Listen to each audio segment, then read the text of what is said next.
मानस सरोवराची उपमा या ग्रंथाला दिली, पण ग्रंथ उपमेला कमी पडलं. कारण आहे,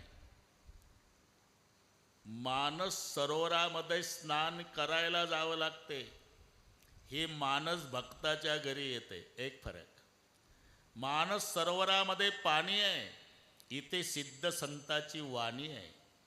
मानस सरोवरामध्ये विहार करणारे राजहंस आहे, इथे आनंद उपभोगणारे परमहंस आहे. मानस सरोवरामध्ये स्नान करताना अनवधानाने पाय घसरला, बुडण्याची भीती आहे. इथे 7 दिवस जो बुडाला त्याचा बेडा पार आहे. यथार्थ नाव आहे रामचरित मानस. त्याचा आपल्याशी काय संबंध तेही सांगितलं. ग्रंथाचंही महात्म्य आपल्या लक्षात आलं. आपणाला आज शिव पार्वती विवाहापर्यंतची कथा पूर्ण करायची आहे. उद्या रामाचा जन्म आहे. 14 तारखेला वनवास संपून राम राज्यावर बसणार आहे. मग 15 तारखेला आमच्या देशमुख बाबाचा गोपाल काला. आज प्रथम दिवस.